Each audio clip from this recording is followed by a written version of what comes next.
Acara ketiga, sambutan dan arahan, serta nasihat-nasihat perpisahan. Untuk sambutan dan arahan serta nasihat yang pertama, dengan hormat kami mintakan kepada Ayahanda Pengasuh yang mulia Kiai Haji Abdus Somad. Kepada Ayahanda kami persilahkan.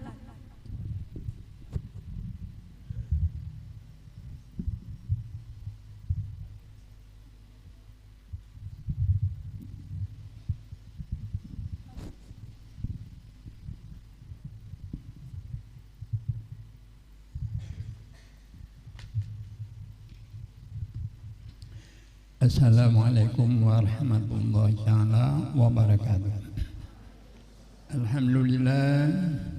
Alhamdulillahi rabbil alamin, wassalatu wassalamu ala rasulillah wa ala alihi wa sahbihi ajmain. Pertama kami sampaikan banyak terima kasih pada pimpinan yang telah memberikan waktu pada kami untuk menyampaikan sesuatu yang mungkin ada faedahnya bagi antum sekalian. Kami menyampaikan rasa hormat kepada para muallim yang telah memberikan bantuan kepada kami untuk menegakkan pesantren ini sehingga berkembang sampai sekarang. Juga kami menyampaikan banyak terima kasih pada para santri santriwati yang dengan mereka itu hiduplah pesantren ini. Terima kasih yang utama kami sampaikan kepada para wali santri santriwati sekalian yang dengan mereka mendukung anak-anak mereka untuk tetap lanjut belajar.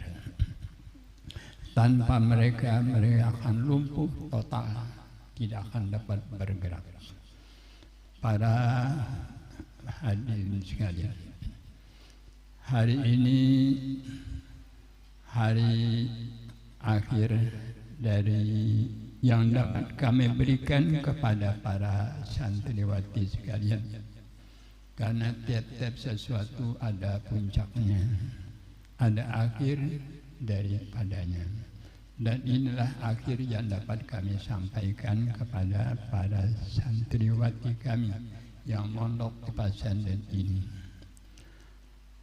Kami cuma mengharapkan seperti harapan-harapan orang yang dahulu juga, bahwa tetap mengamalkan ilmu yang ada diperoleh, sedikit atau banyak, tetapi dapat dipakai, dapat diamalkan, itu lebih berguna daripada banyak menumpuk-numpuk tetapi tidak dapat dipergunakan.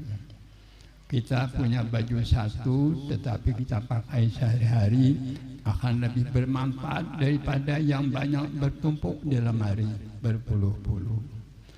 Nah, karena itu ilmu yang kita peroleh sekarang diamalkan, dipergunakan, dipraktekkan. Itulah yang sudah berlaku sejak Nabi kita mengembangkan agama di Madinah. Setiap tawanan perang itu disuruh mengajarkan 10 anak Madinah.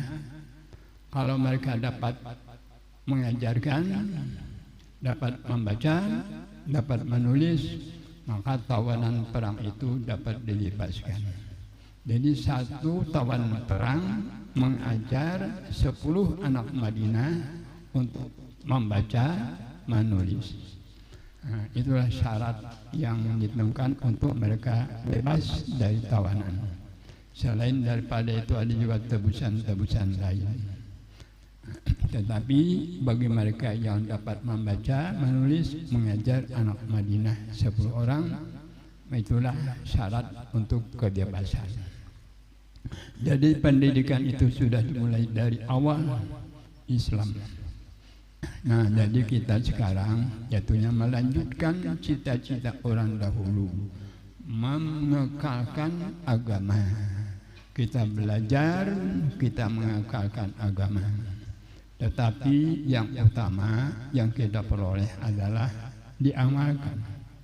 Karena amal itulah hasil daripada ilmu kita yang ada. Amal adalah hasil dari ilmu yang kita miliki. Seperti baju yang kita pakai hasil dari pembelian kita yang banyak berpuluh-puluh baju. Satu yang dipakai itulah yang bermanfaat. Jadi kita itu pakai ilmu kita yang ada. Dengan memakai ilmu itu mudah-mudahan kita akan dapat tambahan ilmu yang baru. Karena kita semua tahu la in syakartum la azidannakum. Kita bersyukur terhadap ilmu kita yang kita miliki, Tuhan akan memberikan ilmu yang baru. Wa 'allamakum ilman ma lam ta'lam. Mudah-mudahan begitu keadaannya kita ini.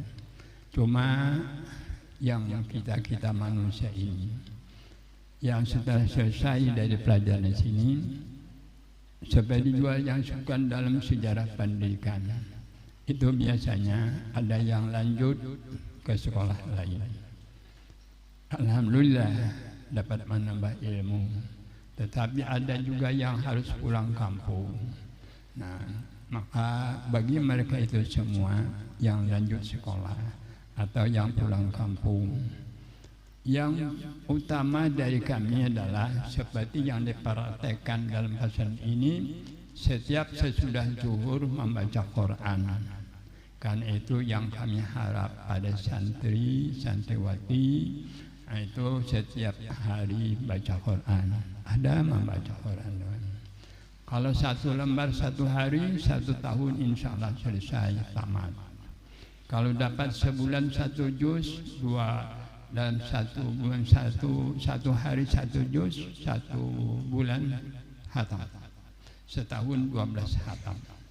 Kalau kita umur 10 tahun, itu berarti kali 112 kali 10. Ada 120 kali kita telah hafal. Nah, itu yang cuma kita usahakan umpama 1 malam 1 juz, 1 malam 1. Kita tahu membaca Quran dengan menilik kepada tulisannya itu lebih utama daripada kita menghafal di luar kepala. Membaca di luar kepala itu lebih utama, karena kita menilik kepada tulisan itu memelihara kita dari salah, karena huruf-huruf Arab itu berbeda-beda satu sama lain. Huruf Qaf ada beberapa macam, huruf Ain dengan alif berbeda-beda, huruf Sin banyak bedanya. Nah, karena itu kalau kita memakai tulisannya, kita dapat menyelesaikan itu, dapat membetulkan bacaan kita menurut hati kita. Walaupun yang disuruh membaca Quran itu adalah menurut kebiasaan kita berpandir sehari-hari. Huruf Arab itu yang disuruh seperti dalam kitab Minhajul Talibin, itu yang disuruh adalah membaca menurut bacaan sehari-hari, menurut pandir percakapan sehari-hari. Bunyi huruf itu menurut pandir kita sehari, itu sekurang-kurangnya kemampuan kita. Kalau kita dapat membaca menurut tajwid, alhamdulillah. Tetapi kalau kita tidak mampu dengan tajwid itu, adalah kita membaca seperti orang Arab berbicara di pasaran. Berbicara di pasaran.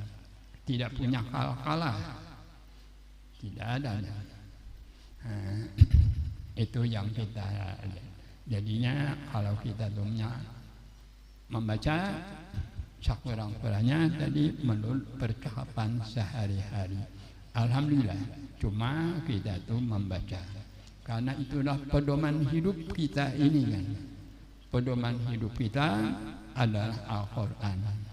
Nah, kita orang Islam, kita selalu berkata, raditu billahi rabba wa bil islami dina wa bil qur'ani imama wa bil qur'ani imama wa bi Muhammadin sallallahu alaihi wasallam nabiyan wa rasulan. Itu yang kita ucapkan. Kita sadari ucapan kita itu, kita praktekkan dalam kehidupan kita sehari-hari. Insya Allah kita akan hidup tenang di dalam suasana ekonomi yang karut marut. Bayangkan kita sini, orang mau rumah, orang bertani, orang ke sawah, mundar mandir. Berbeda dengan aku waktu kecil, kalau ke sawah, mulai ke sawah tidak ada mundur-mundurnya. Kalau mengotong harus gagah, tidak ada. Mengatam gagah, tidak ada. Tetapi kalau sekarang menanam bibit sering gagal, banjir berulang-ulang, tidak menentu. Itulah yang menjadikan kita orang-orang tani semakin larut kehidupannya. Maka kalau kita mempunyai agama yang bagus, agama kita pegang dengan teguh, Tuhan akan memberikan ketenangan kepada kita di saat-saat kita itu dalam suasana panik, dalam suasana sulit ekonomi. Tuhan akan memberikan jalan. Wa yarzuqhu min haitsu la yahtasib. Diberinya ada jalan kita. Nanti kehidupan kita akan kita rasa pertolongan Allah dalam kehidupan kita yang beraneka ragam. Cuma yang menjadi masalah kita adalah kita jangan melupakan Al-Quran sebagai imam kehidupan kita. Kalau kita meninggalkan Quran, itu bimbingan Tuhan agak sulit kepada kita. Rahmat Tuhan sulit untuk kita peroleh. Karena itulah pesantren kita ini dari awal itu sudah membaca Quran setiap hari. Habis zuhur baca Quran. Itu dari awal lah karena mulai. Cuma sekarang ada muhadarah, ada wirid lain, sehingga baca Quran itu cuma tinggal 3 hari. Kalau yang dahulunya saban hari. Muhadarah belum ada, baca yang lain-lain belum ada.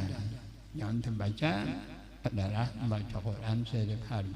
Maksud kita supaya terbuka hati kita untuk beribadat kepada Allah. Nah, itulah yang kita harap pada santri. Kami hanya mendoakan kepada antun sekalian, mudah-mudahan antun berbahagia sesudah kehidupan hari ini mengarungi hari-hari depan dari kehidupan kita. Wassalamualaikum warahmatullahi wabarakatuh.